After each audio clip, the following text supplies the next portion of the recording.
Marie d'Outrepont, bonjour. Bonjour. Vous êtes avocate et vous êtes très active, notamment sur les dossiers des demandeurs d'asile. On vient de l'entendre dans la voix de notre journaliste Jean-Christophe Peuzès. La secrétaire d'État, elle compte sur vous pour recenser les demandeurs d'asile du Palais des Droits et pour lui donner les informations de ceux qui auraient droit à une place d'accueil dans un centre fait d'asile. Vous répondez quoi à cette attente de la secrétaire d'État ?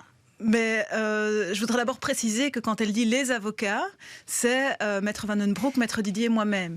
Parce que on est les trois à avoir reçu cette demande du cabinet de Madame de Moor, parce que nous sommes les trois avocates qui avons lancé une procédure contre l'État belge pour une série de personnes qui résidaient dans la rue du Palais, qui entre-temps étaient hébergées. Donc les avocats, c'est trois avocates. Donc on lui a dit, écoutez, en fait c'est très simple, soit vous faites vraiment la demande aux avocats, c'est-à-dire à tous les ordres du pays, à qui vous envoyez un formulaire qui à charge pour eux de l'envoyer à tous les avocats et toutes les avocates pour remplir, pour autant qu'ils le sachent, parce que bon, quand vous avez des personnes à la rue, vous ne savez pas nécessairement comment ils se débrouillent pour survivre. Remplir un formulaire en disant telle et telle personne sont à Palais. Alors, quand on a suggéré ça, le cabinet nous a demandé si nous pourrions établir ce formulaire. Donc, peut-être qu'on devrait demander à un moment un salaire à Madame de Moor pour faire son travail. Enfin, ça serait comique si c'était pas tragique. Faire le recensement des personnes qui résident dans la rue des Palais, par définition, c'est le travail de l'administration. Nous avons pu communiquer les coordonnées de nos clients qui résidaient à la rue des Palais. Nous avons aussi communiqué une liste d'une centaine de personnes pour qui une ONG indépendante spécialisée avait introduit et obtenu des mesures à la Cour européenne des droits de l'homme. Pour le surplus, il appartient à Fait d'Asile qui, en fait, est l'instance qui est compétente pour ça, qui a les capacités de le faire. Ils ont un service spécialisé qui s'appelle le service Outreach, qui a pour but de localiser et d'identifier des personnes qui sont difficiles à joindre. Donc c'est typiquement la situation.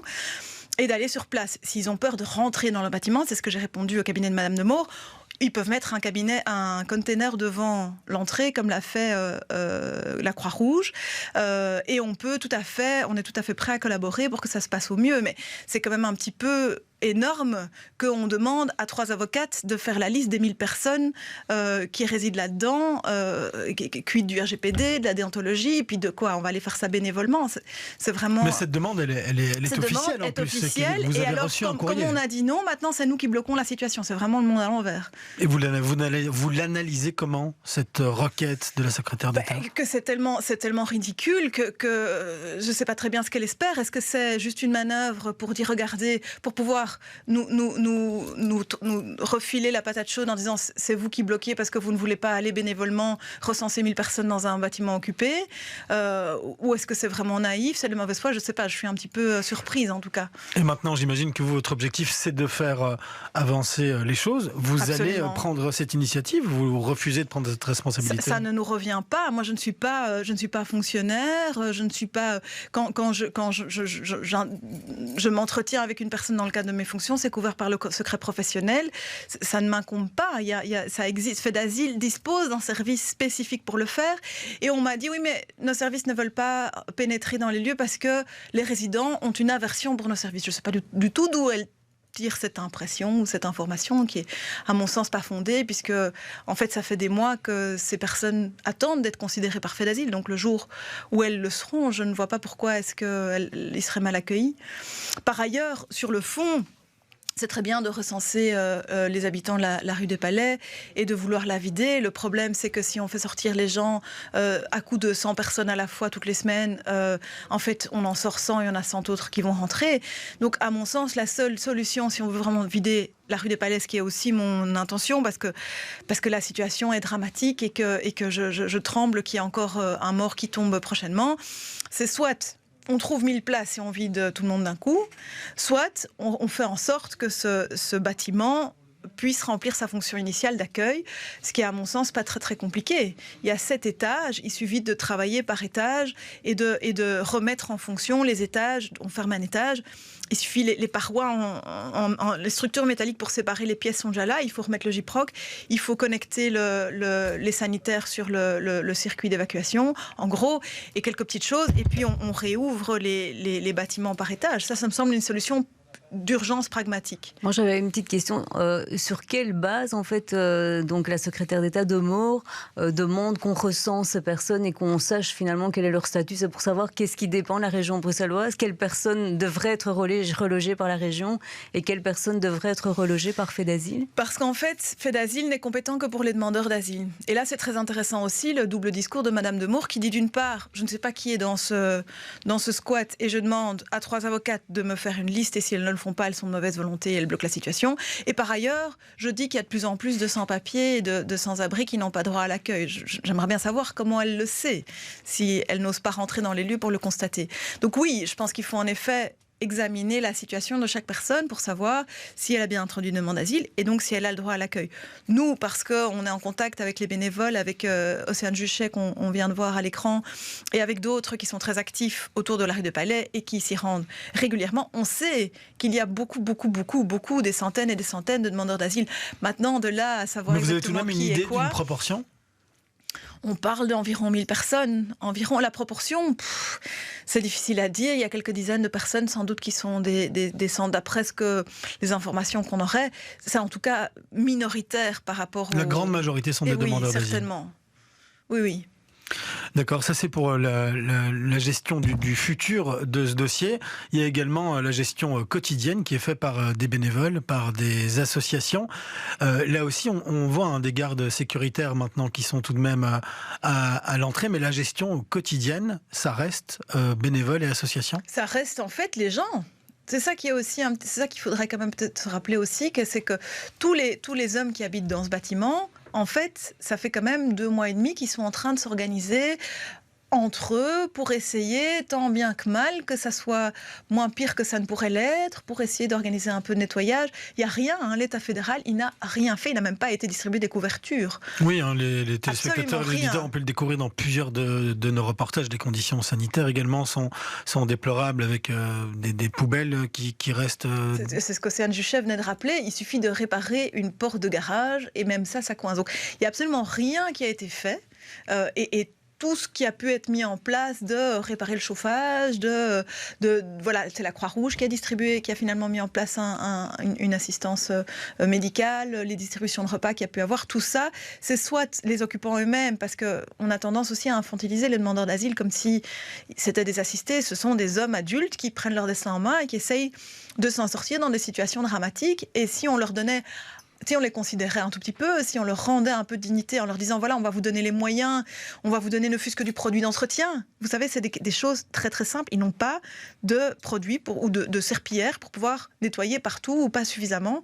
Si on mettait tout ça en place, ça pourrait déjà aller mieux. Et si on arrêtait de compter uniquement sur le soutien bénévole et que quand les bénévoles disaient attendez, ça c'est pas mon boulot, qu'en fait on nous accuse de bloquer la situation. C'est quand même le monde à l'envers. Mais donc si je vous comprends bien, en étant réaliste, plutôt que d'attendre 1000 nouvelles places pour des demandeurs d'asile, il faut investir dans ce bâtiment?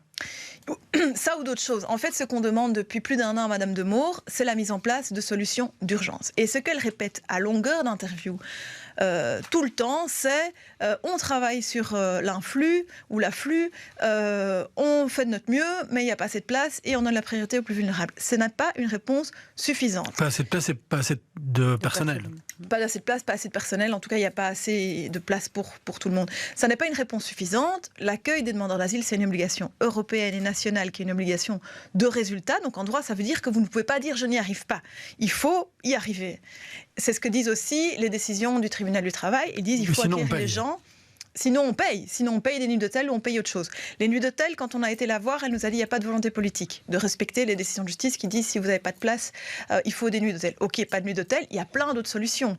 Il y a eu une feuille de route qui a été communiquée en septembre par les associations. Le problème, c'est que Madame de Maure, elle n'écoute rien ni personne qu'elle-même. Elle est très, très butée là-dessus et elle n'a pas voulu considérer cette feuille de route réellement alors qu'elle déborde de solutions très pragmatiques. Il y a le plan de répartition. On a 519 communes en Belgique. 3000 personnes à la rue, faites le calcul. Si chaque commune accueille 6 personnes, la crise de l'accueil est résolue. On a été contactés, nous, par une maison de repos à Molenbeek qui nous a dit « Moi, j'ai 40 places. Je peux accueillir demain des demandeurs d'asile. » Il y a plein de places vides, en fait, dans des monastères, dans des maisons de repos, Où en fait, pour autant qu'on paye les gens, mais ils sont contents que leur lit soit plein plutôt que vide. Il suffit de fermer une aile et d'accueillir des demandeurs d'asile. Il y a moyen de réhabiliter la rue des Palais. Il y a plein de solutions en fait. C'est simplement qu'il n'y a pas de volonté non seulement d'accueillir les gens dans les hôtels, mais plus structurellement de mettre en place des solutions d'urgence. Elle continue à dire chaque fois, on n'a jamais ouvert autant de places d'accueil. Très bien. Mais ce sont des solutions à moyen terme. Et il n'y a absolument rien qui est mis en place pour résoudre la solution actuellement, sauf maintenant parce que ça les embête. La rue des Palais, c'est un furoncle dans la face de la ville et donc elle voudrait bien vider ça parce que les journalistes s'y intéressent, l'opinion publique s'y intéresse. Mais si c'est pour remettre les gens à la rue, c'est pas une solution. Mais donc on a un peu l'impression qu'on est face à un mur. Et quelle solution vous entrevoyez? Est-ce que des discussions sont encore possibles avec Nicole Demore? Moi, je pense que...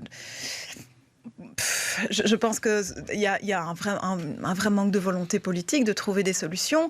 Alors elle nous fait comprendre qu'elle n'est pas seule, et j'entends bien, hein, c'est Nicole Demore, c'est derrière elle tout le gouvernement.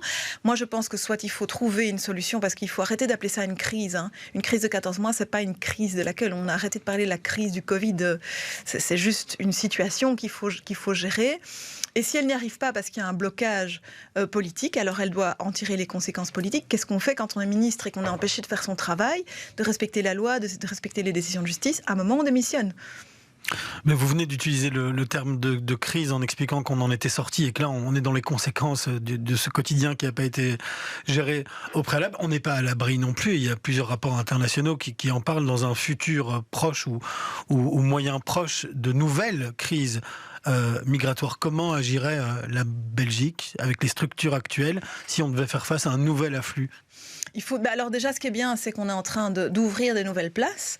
Donc ça pourrait permettre... Le problème aussi, c'est qu'on paye, et que Madame Demore paye aussi les conséquences de ses prédécesseurs, Theo Franken, pour ne pas le citer, mais aussi Maggie de Bloch à l'époque, qui ont fermé massivement des places d'accueil. Il faut savoir que les flux migratoires, c'est une vague. Donc il y a un moment plus d'arrivée et puis moins. C'était prévisible cette crise. Hein. On ferme les frontières pendant 2 ans. Vous avez aussi rattrapé tout ce que vous n'avez pas pu faire pendant le Covid. Les gens sont restés massés à la frontière. Ils sont arrivés d'un coup. En fait, on aurait dû prévoir cette crise. Et à défaut de la prévoir 14 mois après, c'est pas sérieux de dire qu'on n'arrive toujours pas à la gérer. Donc je pense qu'il faut qu'il y ait une capacité d'accueil qui soit suffisante. Après, il y a plein d'autres solutions aussi. C'est parce que ça fait que 20 ans, vous savez qu'on héberge les gens dans des centres d'accueil. Auparavant, les gens avaient droit à l'aide du CPS, le temps de se mettre à travailler. Ça fonctionnait très bien aussi. Le problème, c'est que c'est une solution actuellement qui est inaudible du côté de la droite, qui agite cet épouvantail de l'appel d'air, qui est absolument pas fondé. Le Monde a encore publié hier un article qui démonte cette théorie qui est complètement sans fondement, en disant en fait les 2 critères qui font que les personnes choisissent tel ou tel pays pour migrer, c'est la possibilité d'y trouver du travail et la diaspora. Ça n'est certainement pas la qualité des aides sociales, et d'ailleurs la preuve en est. Enfin, je ne pense pas que l'accueil actuel en Belgique soit très vendeur à l'étranger. Hein. Et vous avez l'impression que la crise ukrainienne qu'on a connue assez récemment ici dans notre pays n'a pas montré qu'il y avait moyen de trouver des consensus à tous les différents niveaux de pouvoir? C'est ça qui est triste, c'est qu'en fait avec les Ukrainiens, notre pays a pu montrer la meilleure image d'elle-même ou de lui-même en disant voilà, en fait quand on veut, c'est pas si difficile. Et alors ce qui est intéressant avec la crise ukrainienne, c'est que ça a démonté toutes ces idées reçues. De dire en fait on a fait tout ce qu'on refuse aux réfugiés de faire, c'est-à-dire on les a laissés choisir où ils allaient, on leur a donné tout de suite l'accès au CPAS, on leur a laissé retourner dans leur pays, revenir, on leur a laissé faire venir leur famille. Et qu'est-ce qui s'est passé? En fait, il n'y a pas eu un seul pays qui s'est retrouvé envahi d'Ukrainiens. Les gens se sont répartis en fonction d'affinités, de membres de famille antérieurement présents, de connaissances de la langue, enfin de plein de critères qui leur étaient propres. Et ils sont mis à travailler dès qu'ils ont pu le faire. Et personne n'a été à la rue, personne n'a été maltraité. On leur a même permis de voyager gratuitement au sein de l'Union européenne. Et donc ça démontre cette idée qu'en fait, les gens migrent pour dépendre des services sociaux. Donc ça serait chouette de pouvoir en fait faire preuve de la même empathie, de la même solidarité avec les autres migrants et en fait déconstruire cette peur qui est très très utilisée par l'extrême droite, de nous dire il faut avoir peur, on va être débordé, alors que moi je peux vous le dire en tant qu'avocate en droit des étrangers, la première chose que les gens me demandent c'est maître, comment et quand est-ce que je peux travailler? c'est ça qu'ils veulent, c'est venir ici, construire une vie et s'enraciner pour pouvoir participer au système de sécurité sociale. Et donc il faudrait peut-être, mais ça implique de déconstruire pas mal de préjugés et d'idées reçues, il faudrait peut-être déconstruire cette idée-là aussi. Merci beaucoup Marie d'Outrepont d'être venue nous expliquer et répondre indirectement à la secrétaire d'État sur sa demande du recensement. Merci pour votre invitation. Merci.